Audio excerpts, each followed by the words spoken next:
Okay, it should be going live now. Yep, I see we're live. Very good. Thanks, Randy. Thank you.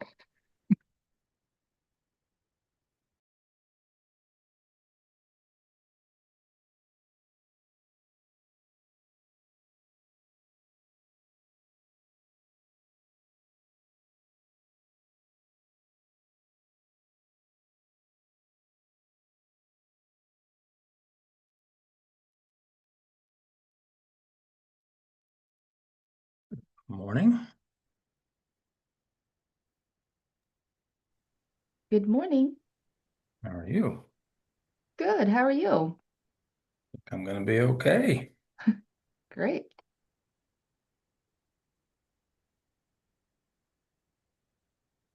I believe we're expecting two more members for this committee. For sure. Maybe someone else will join us. That'd be great.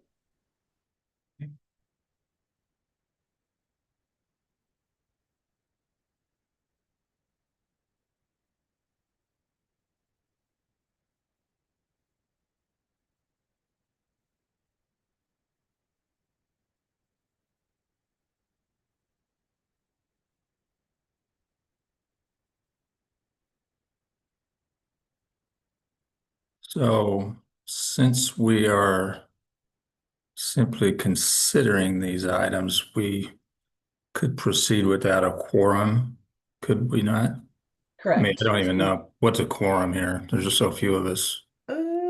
We have to have one over half to have a quorum.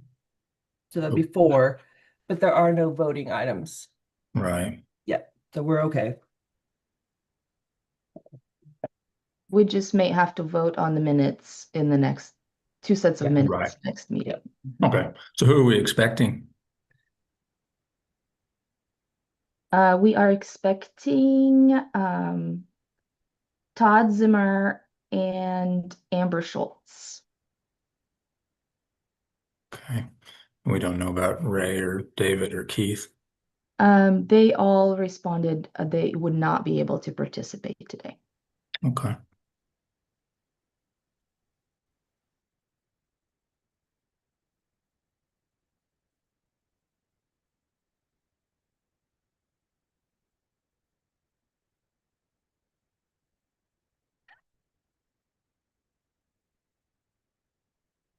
Is everybody making it through the summer okay? Yes. You'll have your cameras turned off because you're probably sitting in t-shirts and cut off so you don't melt. Actually, today's going to be a little warmer, but it won't be hundreds. So, Yeah. Nice ugh. to have a break from that. I was just going to say, I'm ready for fall. I'm always Yeah. ready for the change of seasons whenever it happens. Every Yeah, single one of them. some wicked stuff. It's interesting how psychologically those super hot days are really kind of the same as a blizzard, you know? You're sort of stuck in your house. You don't want to go out and do anything. It's very much the same mind frame. You kind of sit there and look out the window and feel sorry for yourself. At least I do.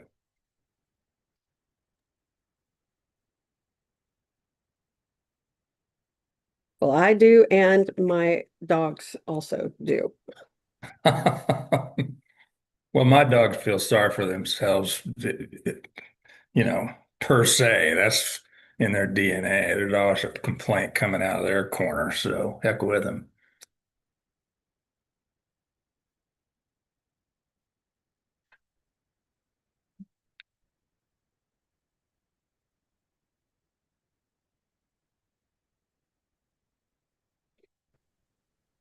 Hello, all. Hi, how are you? Just living the dream about you guys. Likewise.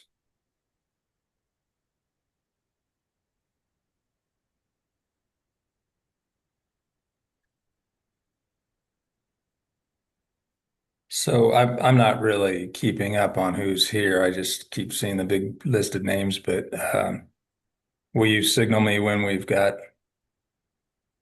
who we need? We have Secretary Schultz just jumped on.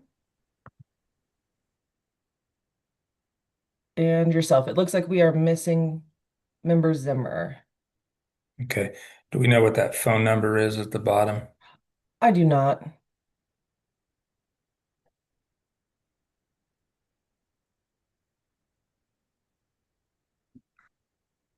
Russian influencer. Sorry. We need to start off on a less cynical tone, don't we? Well, Well- it's got a 785, so it's up in your neck of the woods. Oh, we're crawling with Russian influencers. Let's see here. I'll certainly appreciate Secretary Schultz's input. We want to give Todd a couple more minutes, or we're not going to have a quorum either way, so we could just pass on the approval of minutes and get right into the meat of our discussion here. We can do that. Okay. Well, then I will call the meeting to order as officially as is possible with only 2 director members on the committee present. Owing to our lack of a quorum, let us forward the approval of these minutes to the next agenda, please. And why don't we set into item number 3 on the agenda, which is the discussion of the Excel and CTE program discussion. So Vice President White, would you like to kick that off for us?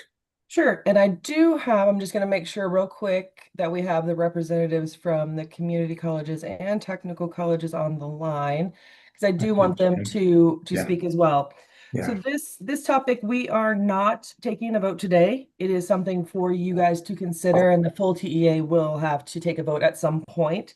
But expecting that we are going to have a conservative legislature, we are hearing that most likely we will have cuts to our different funding streams. One of those funding streams being the Excel and CTE funding stream. Right now we are appropriated over $47 million, which is almost getting up there with what we are appropriated for our traditional college age students for taking technical courses, which is at 66 million. So within your issue This is Dave paper. Rice. I'm joining the meeting. All right, thank you, David. good. So within your issue paper, we have listed the concerns that we've heard, 3 different concerns.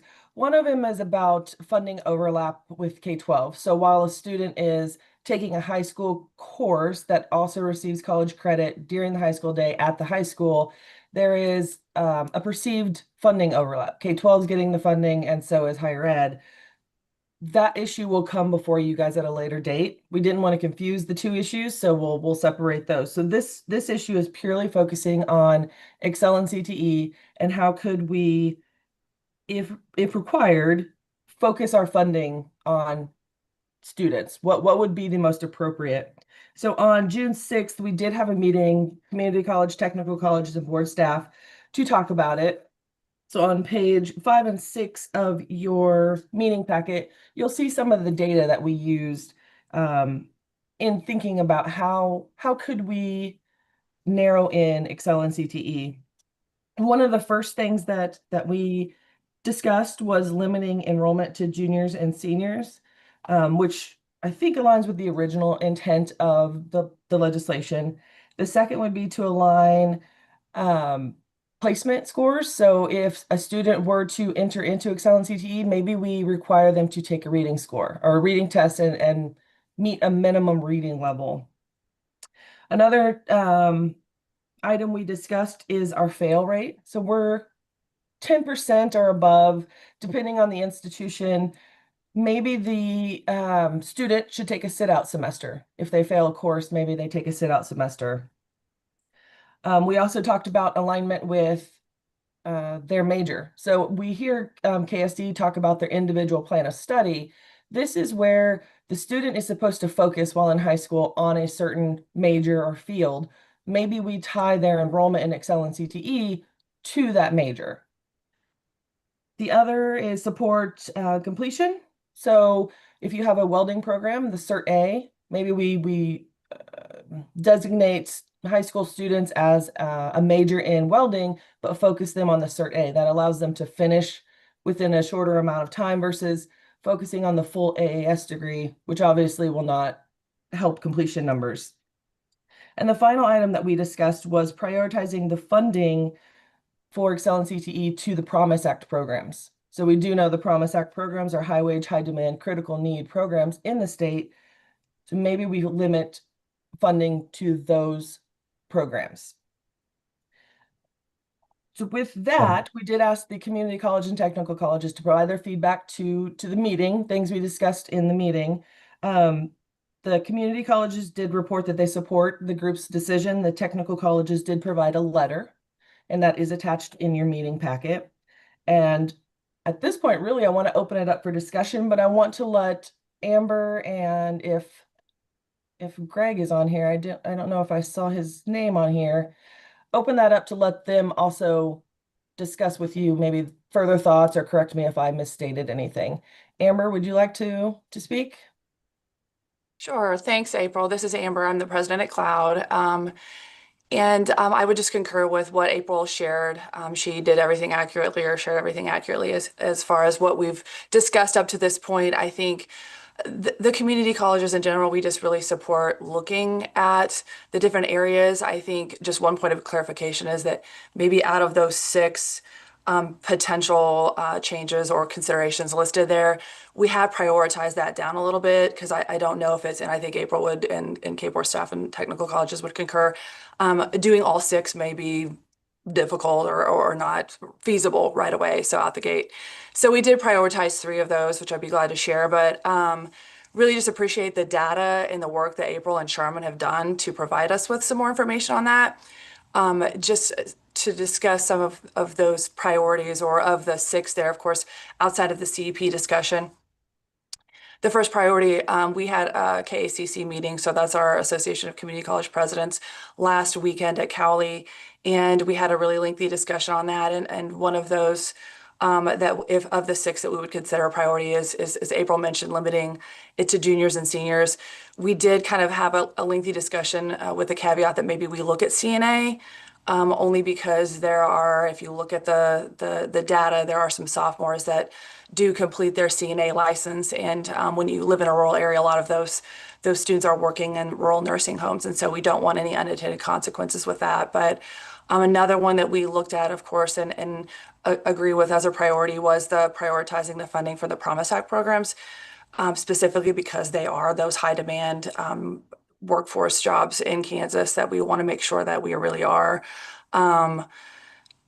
focusing the areas that are considered or eligible in there that they are high demand in the Kansas workforce.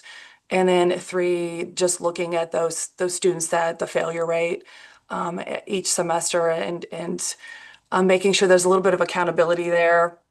Of course, we all have that satisfactory academic progress for our regular students, and just making sure that we're doing our due diligence with our counselors.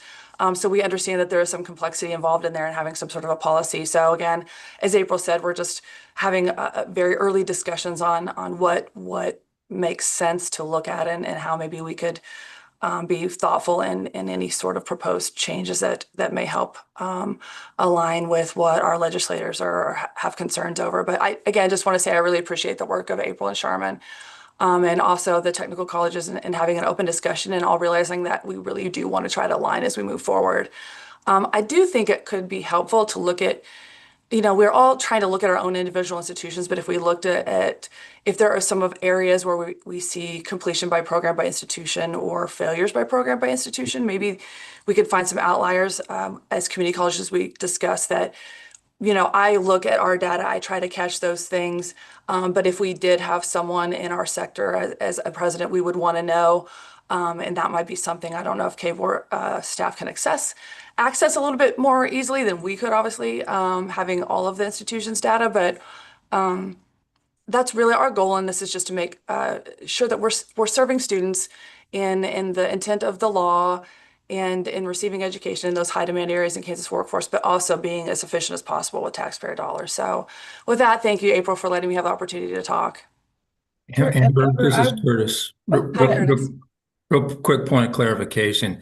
I heard your priorities to be items 1 and 6, and then the reference to the failing students. Was that the Three. sit out idea under item 3? Yes, On- sir. That was number 3. Okay, So gotcha. 1, 6, and 3. Yes, sir. Gotcha. Thank you. And Amber, if you submit those, I will put that in the issue paper for the full TEA. Absolutely. The other thing, I think we should be able to pull, and Charmin, correct me if I'm wrong, we should be able to pull failure by college. Getting down to area of study might be a little more difficult only because students right now kind of take whatever they want versus focused on a program. But Charmin, can we get somewhere close? We can. I know that we can get completions by institution and by program for Excel and CTE. And the fails, I need to take another look at. Absolutely can get it by institution. Not yet sure about program.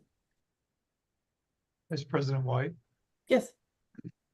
I apologize. I may not be allowed to speak, but you did invite me, so I feel like I should have that ability. I feel like you're giving me an option to say no. Well, maybe Go so. ahead. But no, ma'am, the concern that we had and President Kanesh and I had this discussion, we had talked about if Colby's CNA program is struggling, we want to know that. We want to be able to go through and get down to that granular assessment to go through and say, okay, if we're having this challenge, we're having this problem, we want to know. And President Kanesh and I have a very similar philosophy on that. If we're not doing this correctly, we want the opportunity to get it corrected, and we want to make sure we're being good stewards of the funding. Sure. President Kanesh, would you agree with that statement? Absolutely. Thanks, Seth. Yep, and we can do that. We'll pull that and try to send that out to colleges prior to the full TEA meeting, just so you guys can take a look. It could be, I know every college has an early alert system, but maybe high school counselors or somebody else need to be looped in that. I mean, that could be a solution. But we'll see what we can pull and get out. Jim, I don't think I see Greg on here, so I think you are the tribute for the Okay. colleges. So thanks for all the information, the ideas and everything. It's very helpful. So I'm speaking unofficially from the tech colleges, but I think, you know, the number one that you have up there, juniors and seniors, I think the thing to make clear in that is those are the folks eligible for the use of the funds. Senior or sophomores or freshmen, if they can pay their own way or have somebody to pay their way, I wouldn't want to exclude them. So I think as long as we clarify, use of Excel and CT funds be limited to juniors and seniors. Okay. So not limit enrollment, limit use of these funds. Correct. Gotcha. Then based on the discussion the last few minutes, I would throw out, again, unofficially on our side, to me, from the discussions on our end, I would think our second priority would be more looking at the placement data, because we believe, you know, if they have the reading ability, if they don't have reading ability, we need to keep them out of the courses and programs. They were setting them up to fail. So I think if we can establish those placement guidelines and enforce those, working with our USD partners, that kind of helps make sure that we know the students have the right ability going into the coursework. We're not setting them up to fail. Then I would say, based on the discussion, I would propose that we stop at those two and get that data from KBOR staff related to the institutions and the programs, because it would seem to me it would make more sense for us to analyze by institution and program the issues, see what we come up to address those issues before we do things that limit the program overall. I think it makes sense to probably try to align it more with the students' institutional study plan. But I really think we need to take a look at the students' preparation to be in the course through placement, and then what's the pattern on data on student success or not, so that we can examine where those problems may be.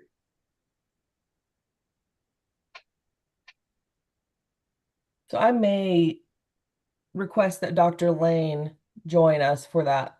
So if the rest of the group doesn't know, Dr. Lane used to be a regent, but is working in our office on literacy. So I think we know like roughly 30% of Kansans cannot read at the grade level at which they're at. So that would be a good point of view to bring in on an entrance score. Be somewhat consistent with everything else we're doing. I mean, unfortunately, a lot of those kids are graduating high school that don't have the basic skills. Correct. So are we ready to go around the table discussion wise, or were there any other SMEs that wanted to talk? 'Cause I think I have we're- some thoughts about these. Are we at that point? Yeah, absolutely. Okay. May I go? I mean, Dr. Schultz and Dave, if it's okay with you. A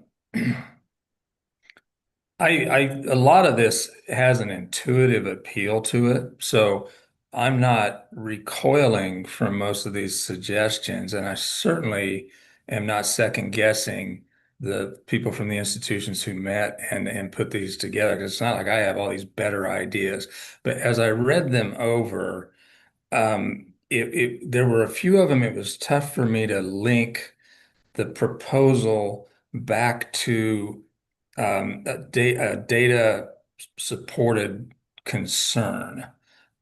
So maybe if we just talk it through, I can get confident about how these suggestions address these things.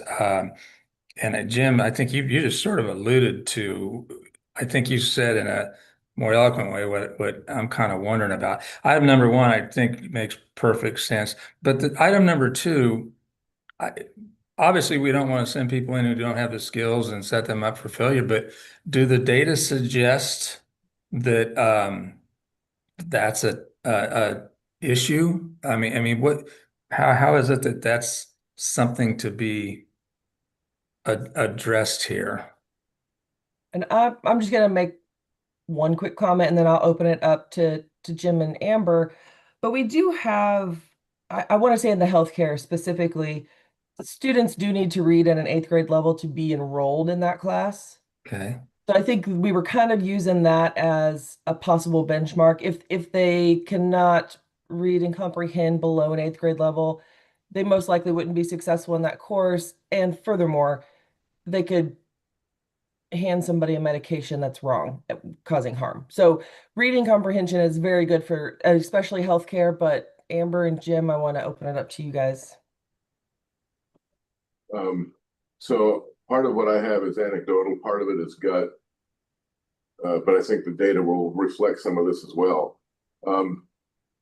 While there's the expectation they're going to have a certain basic skill level, reading, writing, math, I think the reality is when we're working with the high school counselors and the high school folks who are putting the students into classes, I don't think they're paying attention to that student's skill level all the time. There's still that stigma out there that if you're taking a tech class, it's still vo-tech, and the skills sometimes get ignored. We had 3 students in automotive tech this past semester, high school students, who they couldn't read. The bad thing is that didn't get to my level until late in the semester. And I'm going, what the hell? Why didn't somebody bring this up?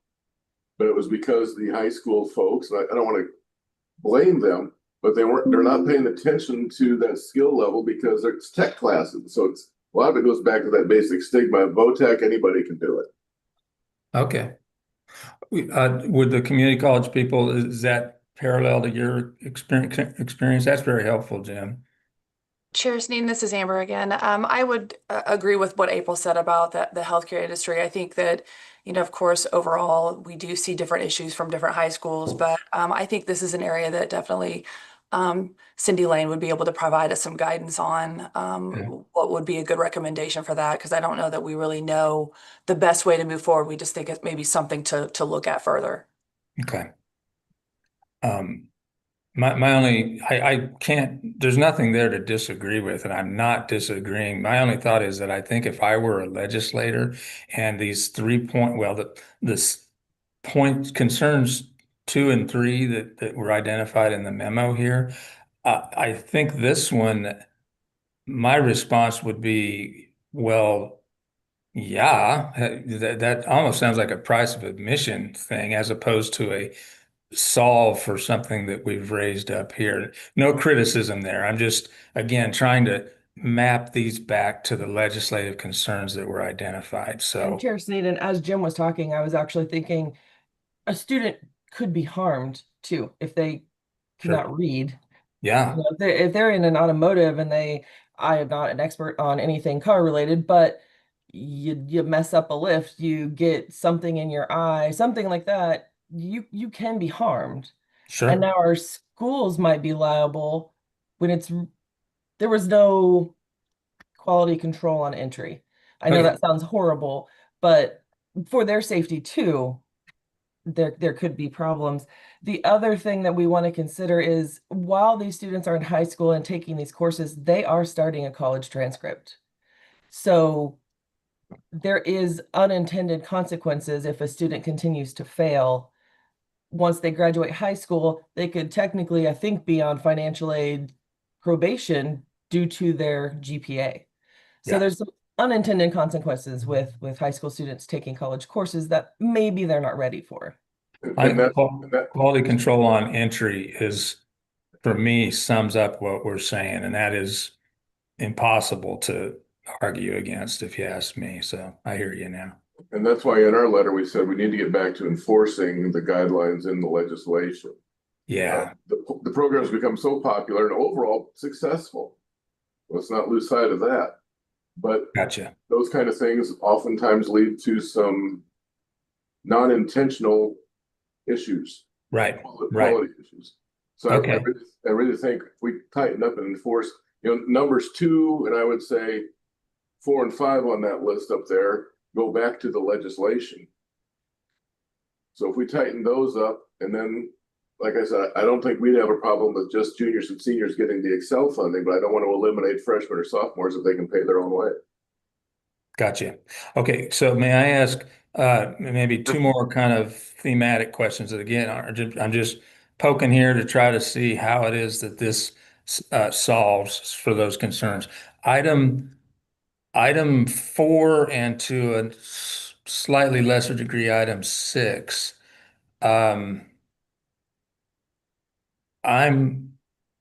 not sure I understand what that solves for. It sounds like a good idea, although correct me, but in my relative layperson's mind, these people are awfully young to be pinning them to a major, but maybe that's just how it has to be done for this program to work. But given that I'm not a big fan of that as a concept, what does this course alignment with students major solve in terms of the concerns that were raised by the legislators?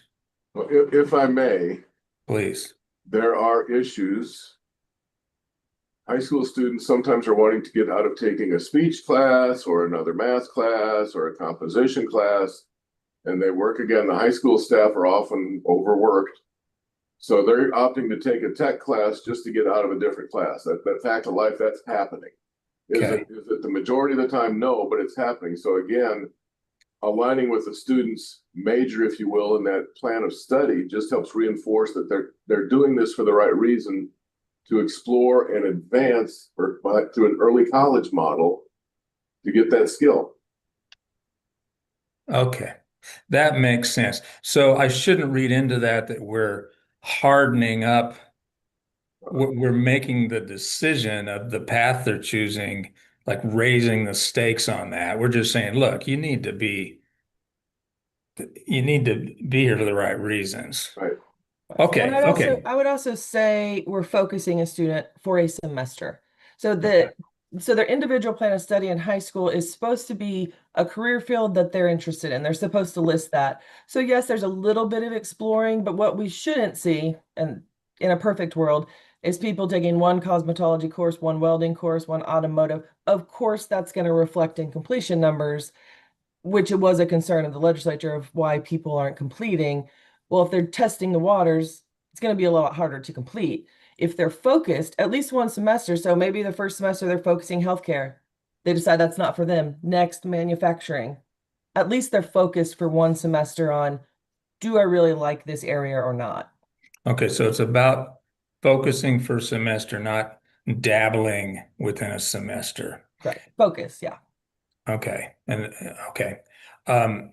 Finally, well, this lower level exit point thing, again, seems to make perfect sense, but is there any sense in which we're potentially encouraging the students to lower their aim, or for the sake of the program? I'm just not really super sure I understand what low level exit point means. I think I do, but Sure. So welding is a perfect example. The student can have the ultimate goal of getting the associate degree and all of the different certifications that come along with welding.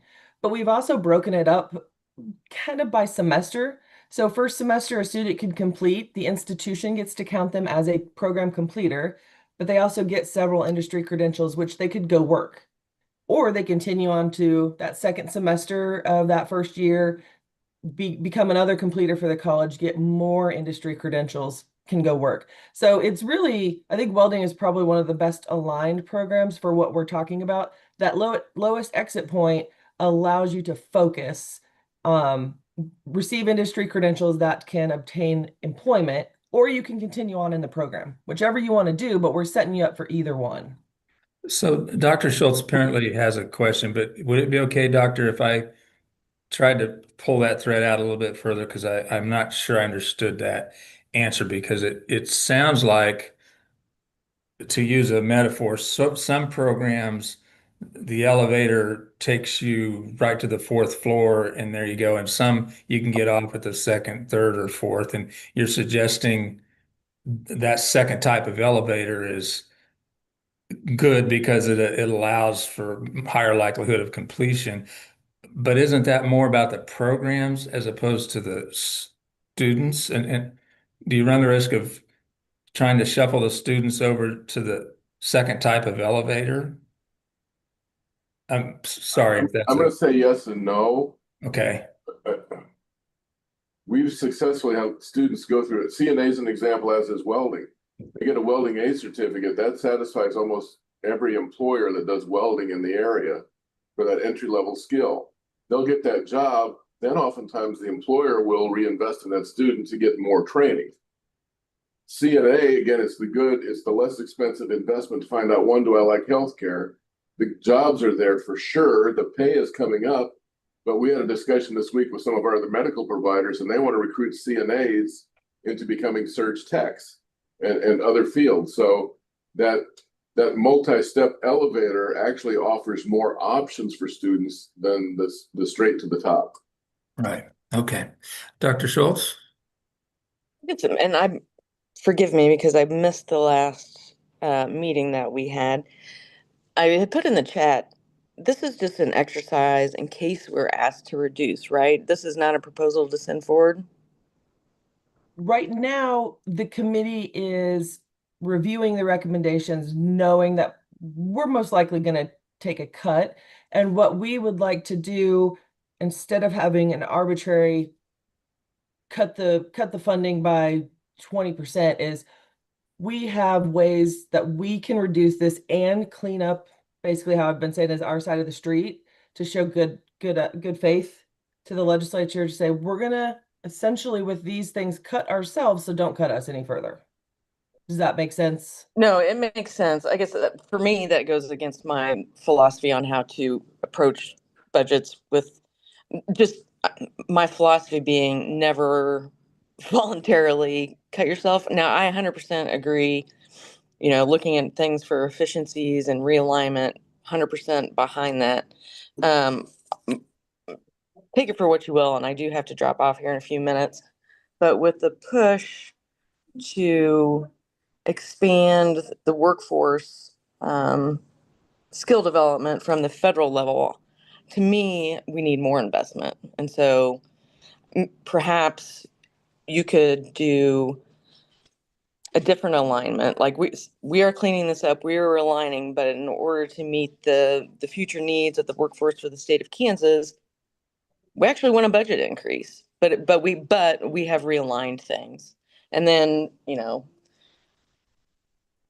maybe it'll work out, maybe it won't, but that would just be my suggestion. Sure. And that's definitely a way that we could pose this. We do know that the legislature has asked questions about completion, failure rates, industry certifications, those types of things. So some of these were to get there, to clean it up, Right, make right. it more streamlined. Yeah, I 100% behind that.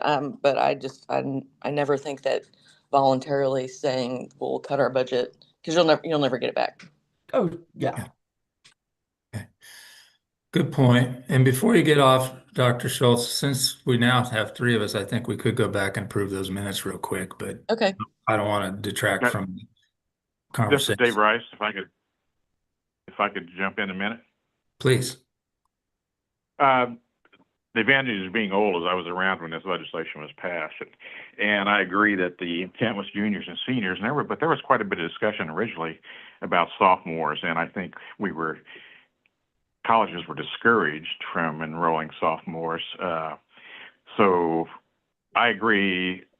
If you want to maybe make a cut with a significant price tag, it's probably that sophomores. When I look at the numbers, I was surprised how many sophomores there were. But I do agree maybe carving out CNA. CNA, at least up in our area, there are all kinds of kids in nursing homes and greatly needed. So if there's a way to keep that in there. The satisfactory progress thing, as an institution, I mean, these are college classes, and every institution's got to have a satisfactory progress statement. So if these people aren't passing, they need to be eliminated, and because it could affect their future. I mean, if you have 3 or 4 bad semesters where you're on probation or dismissal, and then you try to get into a college after you graduate from high school, you may not get in, or you may go in on probation and not be eligible for financial aid. So the satisfactory progress piece for me, that's a no-brainer. I also like Jim's idea of maybe a minimum reading level. I don't know what that is, but that's just, and April mentioned this, it's a safety thing. You've got to be able to read in welding and diesel mechanics and even construction, all of those things. That minimum reading level, I think, is important. So I'm looking forward to the discussion of the full TEA on this, and I think we need to come up with a solution that both tech colleges and community colleges can support. So if we go in unaligned with a request, that's not going to be as powerful. We need to be all together. And April, was there a way to put price tags on these things before the TEA meeting? Like if we would say no sophomores other than CNA, how much money does that save? Is it Sure. So we can look back over previous years. Obviously, we can't predict what future enrollment's going to be, but yeah, we could put dollar amounts to previous years to just show kind of the history. The price tag on this 155 has jumped over the years, and that's a good thing because it's been a very successful program. But at the same time, if there's an area that's not working, like kids not making progress or those things, then we need to eliminate that and show the legislature here, this is not a good thing that's been happening. We're going to get rid of that, and it's going to save $1 million or whatever. So that's kind of where I'm coming from. But I pretty much agree with all of the discussion today, and I look forward to having the full TEA have that discussion later on this month. Thanks, Dave. And we will try to get all these data points pulled and out to everybody before the TEA meeting, so people can start thinking, questioning, look at that before we present it at the full TEA meeting. I get to be honest, though, with the exception of number 1 and maybe number 6, that's sort of what I was trying to get at initially. How are we going to quantify the effect of the unassailable virtue of having students that know how to read at the right level, in terms of the program cost. That's what I meant. If I'm a legislator, that one doesn't sound like it. I don't know how you say, well, thanks to that, the program now costs this much less or it's this much more efficient, unless there's data that point to the reading being the reason these kids are failing and stuff. So I don't know. I don't know. You can figure that out, I guess. No, that's a good point. I guess the only thing I would like to just toss out there, right there at the end on number 6, again, temptingly straightforward suggestion, but am I wrong that we had a discussion last year about the way the Promise Act is written, making it difficult for institutions to look around the curve and prepare programs for jobs that are almost certain to be high demand, but aren't high demand yet? And do we run the risk of, would number 6 constrain the institutions in a way they would regret in light of the way that language is written? If I And there's can, 2 quick. Go ahead, you've made a good point. The other thing, many of us in our individual service areas work with an employer or 2 or 3 that have a need that sits outside the Promise Act. That's our concern, is we don't want to be able to limit how we can help a business in our service area. So that combination of what's coming around the corner and those little items that don't fit in the toolbox. Right. And I would just also offer up that with the Promise Act, it does say high demand, high wage, critical need. Critical need is not defined anywhere. And we at the board have left that up to colleges. If you have a program you believe is critical need, make your argument, the TEA and the board will decide.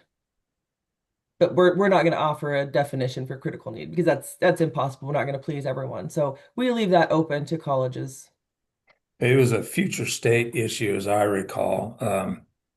Jim might and Amber might be able to make terrific cases for some current critical need, but if you come in and say, well, drones are going to be all the thing in 5 years, so I need to start teaching these people how to make drones. As I recall, the discussion was the language would not be helpful. So that's why I'd be a little reticent to lash ourselves too awful tightly to the Promise Act in this context, but whatever, just putting that out there. Maybe I don't really understand the whole scheme. And I think, Heather, did you have a comment? I was just gonna say, I hear what Jim and April and Curtis have said, but the legislature has been concerned about certain programs which are Excel and CT eligible that may not be leading to high wage, high demand jobs like culinary or cosmetology. And so it's not that those programs, a student couldn't choose to take those programs, but I think those are also some of the most explored programs. I'm going to take culinary because it sounds fun, better than speech. And so trying to limit the programs back to what everybody would clearly say is CTE, including, things that might be an emerging occupation that is truly CTE that's meeting business need, is the reason that was on our list, is because we don't want 1 or 2 programs to sink the ship. Yeah, okay. Good. That's a helpful insight, I think. So what would prioritize mean in the context of number 6? Would it mean you wouldn't use the CTE funding for the cosmetology thing, or less, or what are we thinking about that? So worst case scenario, if the legislature came in and said, hey, we're cutting the Excel and CTE appropriation by half. So 47, you take it down to what 23,500, whatever it is. We would fully fund those Promise eligible programs first. Any remaining money would be basically prorated for programs that don't qualify. Okay. I hear you now. I hear you now. Okay, good. I'm glad we had a chance to talk because the folks from the institutions and Heather have helped me understand this a lot better. Okay. Sure. It's a lot to think about. It's a lot to take in and consider impacts. But also keep it in mind, we need to defend this. And if we know we have some issues, how do we fix them before somebody else comes in and tries to fix it, maybe with less logic?